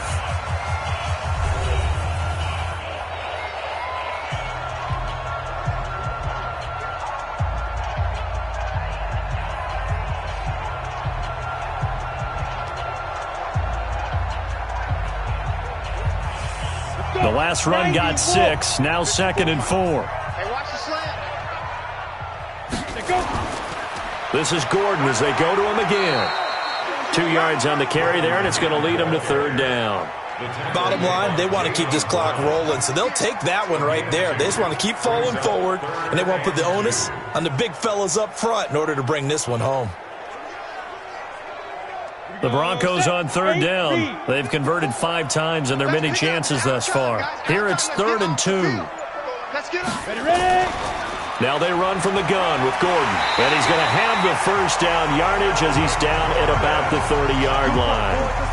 Move the chains, a gain of 7 on third down.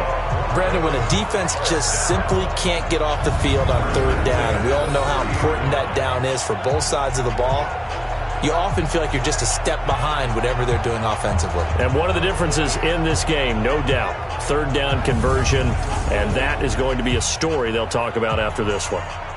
So 1st and 10 now from the 30. Watch the run. Big trip. Now a 20th carry, number 20 here for Melvin Gordon. And he gets this to the 35. Good for a gain of 5. Kevin Byard up to make the tackle. Starting to become a tough spot for this defense. You're down, fourth quarter, looking a little fatigued maybe on that side of the ball. Partner, we've seen this before, haven't we? Because every coach we've ever talked to says body language is important. And now you're seeing guys with their hands on their hips, they're bent over, hands on their knees. And the offensive guys are just saying, let's just keep running it at them. We've got them now. That one going for a gain of 11 and a Bronco first down. He's still rumbling, isn't he? Still looking fresh in this one despite the heavy workload. But you and I both know, well-conditioned, and he did tell us that he thrives on being at his peak late in ball games. So following the run by Gordon, here's 1st and 10. Man, I got you. Ready to go. 5. Gonna give this time to the tailback. Credit him with a 1-yard gain there to make it 2nd and 9. Well, that didn't appear to be a run blitz. He just darted in once he saw the run develop. That appeared to be a case of see ball, get ball. The run only got a yard. Here's 2nd and 9. Watch 54. Come on, D. Set, go. Gordon. And he's up over midfield and down into Tennessee territory. You know what really fires up offensive linemen? When the guy that is carrying the ball behind them can create his own space and break a tackle along the way. 9th play coming up here on this drive. This is 3rd and a yard. from the pistol. They run with Gordon. Well, they hit him in the backfield, and he will not escape. And that is not going to get it done. 4th down now after a loss of 2. That's a tough one right there. He ran right into the teeth of the blitz as the linebacker was freed up in order to stuff that one for a loss. I think quarterbacks got to see that. Got to find a way to audible into something a little more advantageous.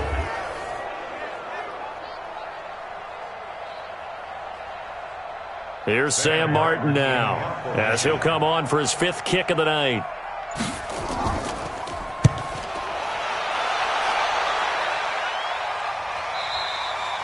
And not what he was hoping for there, as this will hit in the end zone for a touchback. And here comes Tennessee as they get set to take the field. And right now these guys, they're shuffling a little bit, maybe doubting, because 3 straight drives have ended with them punting the football away. Yeah, so you start pointing fingers at each other a little bit, asking a lot of questions. What are you seeing? What are you getting? Maybe trying to narrow down your playbook a little bit and maybe get simpler rather than more complex in order to try and fashion together a drive. Tannehill and the Titans come up now 1st and 10 at their own 20-yard line. And the busy night for Henry continues. Gets this to the 24 for a gain of 4. Tough running there. That's a hard-earned 4 yards. Yeah, those are the unsung kind of runs. They don't fill up the stat sheet, but they do set you up in good position on 2nd down. They'll come up 2nd and 6 now from the 24. Just like that. 25, check 26. Again, it's Henry. And they see right through that defensively as he'll be hit and taken down to the backfield. That'll be a loss of a yard, and it leads to a 3rd down. Well, that's pretty symptomatic about how things have gone here. That play was just shut down right from the start. And not going to give them a lot of confidence to help turn things around.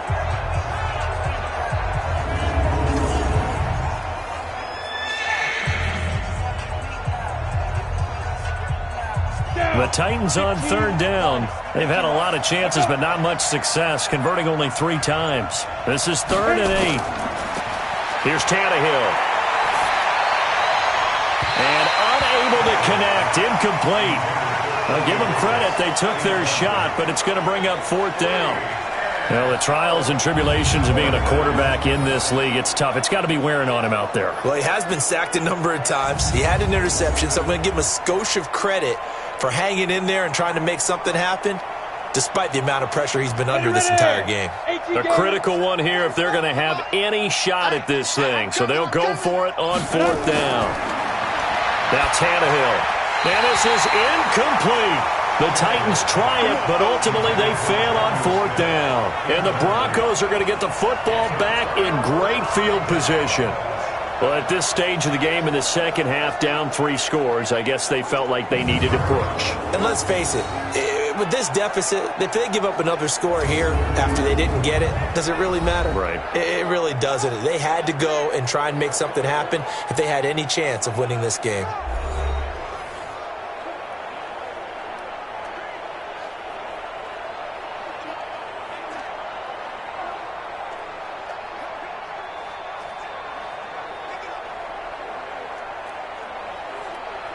Go now. 10-2 stop. 54 Mike. Sponge. Go. Now Gordon on 1st down. And he'll take it down here just shy of the 15 at the 16-yard line. It's a 6-yard gain on the ground, and that'll make it 2nd and 4. Well, that's a pretty good drive starter right there. And I don't know, partner, if you're even thinking about sitting on the ball right now. They may just want to run their regular offense. In plus territory, and as an offensive coordinator, you don't want your team to go into a shell, do you? No, you really don't, because as soon as you take your foot off the gas, it's real hard to put it back on and mash it, because once everyone's emotions come down, hard to start them up again. So I think he may want to keep them cranking high right here. Now a 2nd down throw for the end zone, but it's incomplete. One thing I have learned, receivers don't mind high throws so much to the sideline, but do that over the middle to them, and not only are the DBs going to throw a little verbal trash their way, when they get back to the huddle, they're going to have a few words to say to their QB, aren't they? Yeah, hung out to dry a little. And he is into the end zone for a Denver touchdown. A 16-yard touchdown run. And the Broncos push further out in front. When you talk about a battle being won in the trenches, that touchdown right there, a lot of credit to the offensive linemen. Yeah, when you watch them surge across the front, they really created great space for the runner to get in.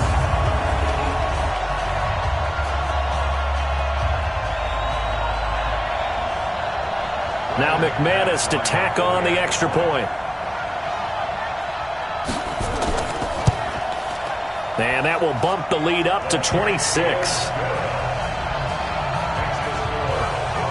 So they only needed 3 plays on that drive. And it's capped off by a touchdown run coming from Melvin Gordon.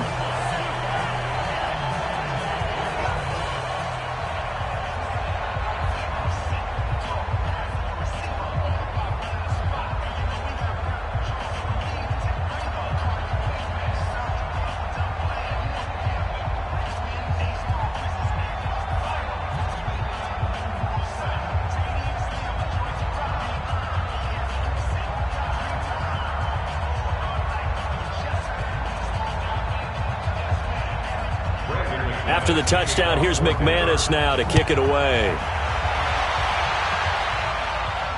Fielded about a yard deep. And this return net's positive as he gets past the 25 and up to the 27-yard line.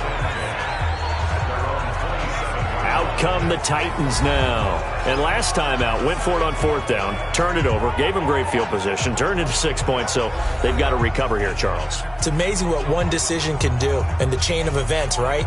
The decision to go for it on 4th down. Caused all of that. It caused every bit of it, but it showed confidence. Hey, I've got confidence in you guys. Go pick it up for them. Didn't happen. Also showed confidence in the defense. They didn't pick up their end of the bargain, so now they've got to come back out and start over and rebuild that confidence. Here's Tannehill. And that'll be knocked away. It's incomplete. It was Bryce Callahan jarring the ball free defensively. Another wayward pass. You know, things started out poorly in this game, and to be frank, they just really haven't gotten much better. And all that does is embolden a secondary. They feel good about what's going on, and they just play better and better. 2nd and 10 now from the 27. Tannehill now to throw. He gets it to Humphreys. 4 yards on the completion, and it sets up a 3rd down. You got the big lead defensively, willing to give them that underneath stuff, right? And this is why you work on your tackling. Tackle them after the catch, inbounds, keep the clock running. Just go ahead and bleed the game out that way. Now they'll try to convert on 3rd and 6 after the 4-yard completion. False start, offense. And that'll be accepted, of course, and that moves him back 5. Still 3rd down.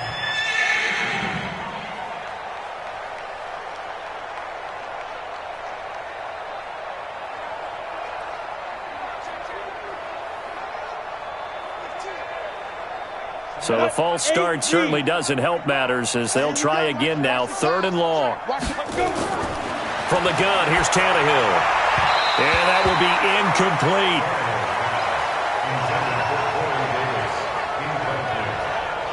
Well, it just seems like all game long there hasn't been a lot of sync quarterback to wide receiver on this side of the football. They haven't been on the same page, quarterback and receivers. Heck, they haven't been on the same grease board when you draw plays up. They haven't been on the same surface tablet that you look at on the sidelines. Nothing's worked for them. They've got to find a way to start matching each other's movements. Now they go for it on 4th, but this one is going to wind up incomplete. Boy, it looked like he had it and dropped it. And the Broncos are going to get the football back in great field position. Melvin Gordon now, he and the offense, they trot back out there. And after a sluggish start, he's really bounced back. The numbers bear that out. And you're a baseball guy, partner. How many at-bats over the course of a baseball season? Oh, boy, 4 in a game. Yeah, about 4 in a game. 4 times 162. 350 or so, right? Sometimes it takes a while for a guy to get going. That's my point. It's not the first few carries. You don't worry about that. As they go along, get that guy lathered up, get those blocking assignments down. Those 2-yard gains turn into bigger gains as the game moves along. And he's going to get a solid gain of 9 before being brought down. 2nd and right at a yard. I know you're trying to wring every yard out of a run, but I think 9 yards there is ideal in this situation. Yeah, now next couple plays, you only need 1 yard. Keep that clock rolling with a lead here in the fourth. Yeah, what you're saying is maybe if it takes you 1 or 2 more runs to get the first down, that's extra time, extra plays. Really hurts the team on defense. And on this one, he'll get to the 15, right at the 15-yard line. 2 yards, good enough for a first. Now, that's the way to do it. Hand it to someone with vision and good footwork, and add in a little bit of power, and you find a way to pick up first downs. Check. Watch the before. Let's go. On 1st and 10, here's Locke. Able to get this to Gordon. He's down inside the 10 to the 8, and it comes on a gain of 8. And we see another pitch and catch there to the running back. This position just continues to evolve. They become just as critical to the passing attack as a lot of receivers, tight ends, because their ability to make people miss in the open field can really generate big plays for an offense. Ready. On 2nd down, it's Gordon. And maybe a measure of revenge there. He's had his way in this one, but this time they get him behind the line. Officially, it will go as a 1-yard loss, and that's going to lead to a 3rd down. The short field shrinks even more with the type of bodies they brought in on that play. Those extra tight ends, they weren't able to secure their blocks, and that one ended up going backwards.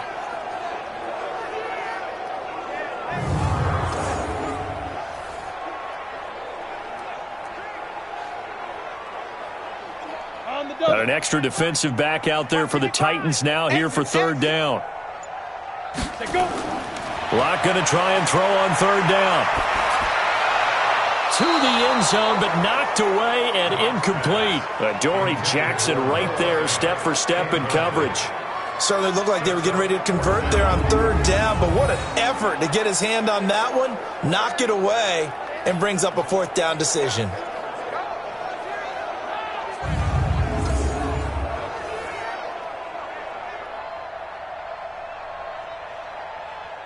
So now the field goal unit trots out there for the 3rd time tonight. From the left hash, should be a fairly easy one here.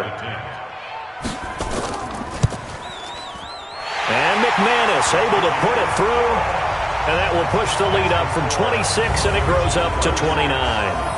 So it's 3 more points, and that widens this thing out even further here in the 4th. And you know in this league, you can never have enough points, but this widens it out, as you said, and now it's all about ball control, isn't it?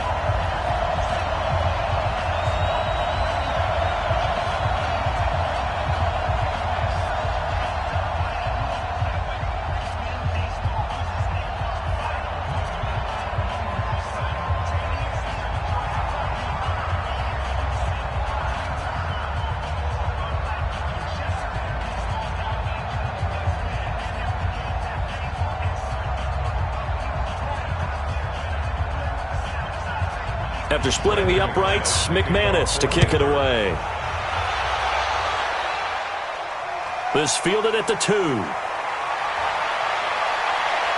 And he'll take this across the 25, couple extra yards, up to the 27-yard line.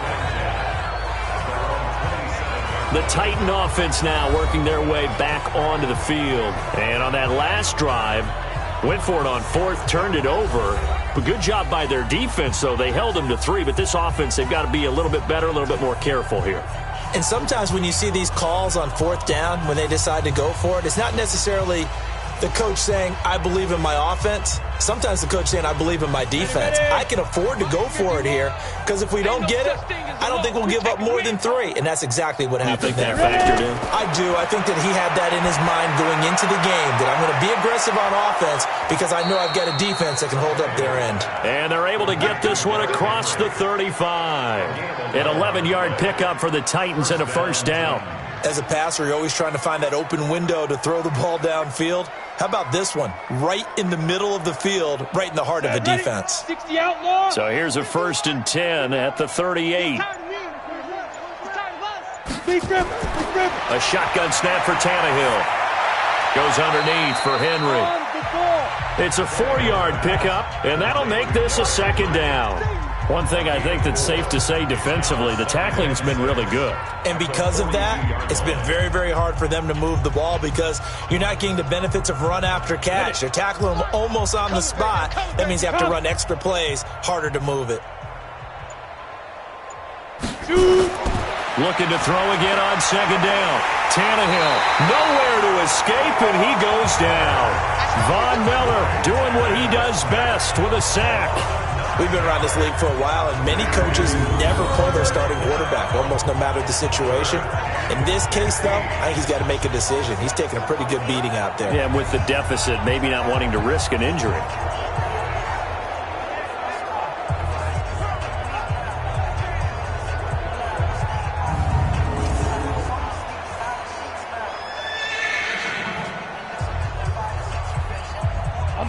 A nickel set defensively for the Broncos here on third down.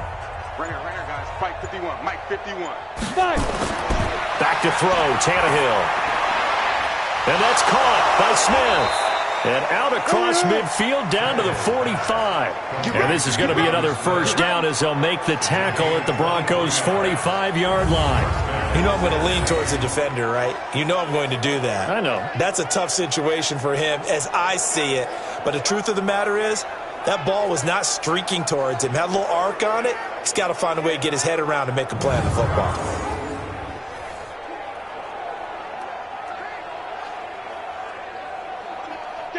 So a 1st and 10 now in Denver territory at the 45-yard line. Out of the gun, Tannehill. And that's going to be incomplete. Too tough to hold on to that one. It's second down.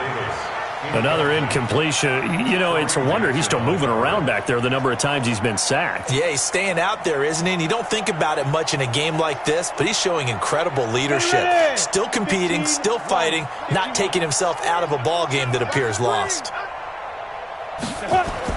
Back to the air, Tannehill on second down. Under pressure, and he's going to go down. Tannehill sacked. Jarrell Casey in there to take him down on what will take us to the 2-minute warning. Just 2 minutes remaining here in the fourth quarter of what has been a one-sided affair.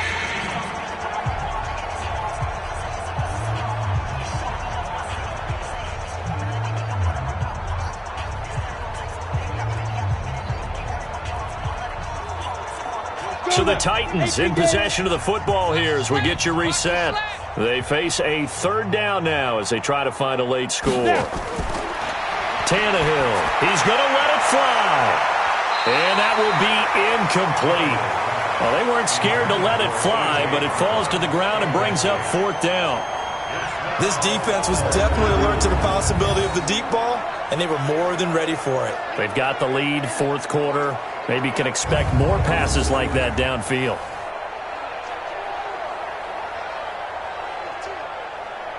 Here's Brett Kern now as he's on to punt for Tennessee. He gets us away. It's a good one, drawing toward the sidelines. And it's out of bounds. Now we'll see what the side judge says. He says out at the 8-yard line.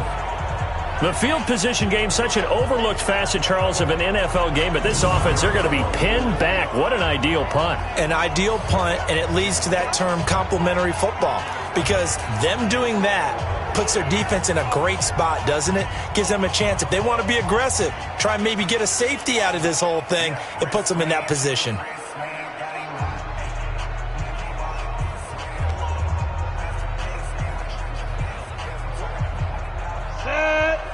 Tucson.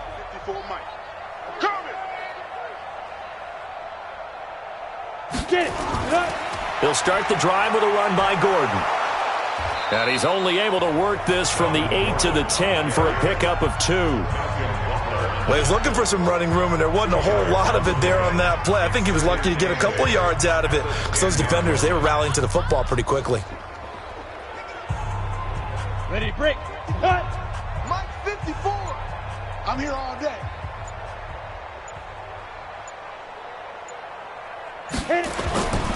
They'll keep it on the ground. Gordon. And he'll find some room to get this up to about the 14. 4 yards on the pickup there, as it'll leave them with a third and about 4 more for a first. If you're a football guy, that's a pretty run because everyone is in sync right there. Obviously, the guy carrying the ball, but how about the people up front? Leverage, athleticism, they created some nice space for him.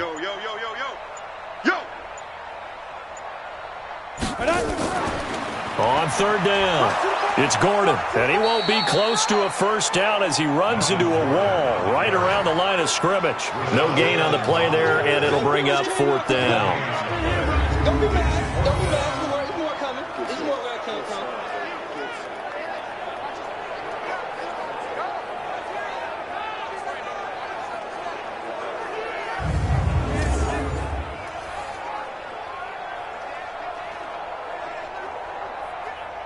Here's Sam Martin now, as he'll come on to kick for a 6th time tonight. So this one will wind up a Denver victory. And, you know, it wasn't a shutout. They did give up the points in the first quarter, but second, third, and fourth quarter, they held them scoreless. Brandon, if you throw a shutout for quarters 2, 3, and 4, you win a lot of games in this league. And this felt a lot like, almost like if you said baseball, and the pitcher goes through the lineup the first time and the hitters get to see him, and then they come out after that and the bats start blazing, right?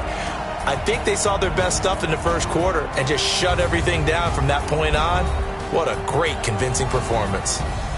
So that'll do it for my partner, Charles Davis, and the best darn crew in the industry. I'm Brandon Gaudin. This has been a presentation of the NFL on EA Sports. The Broncos are winners as we say so long from Denver.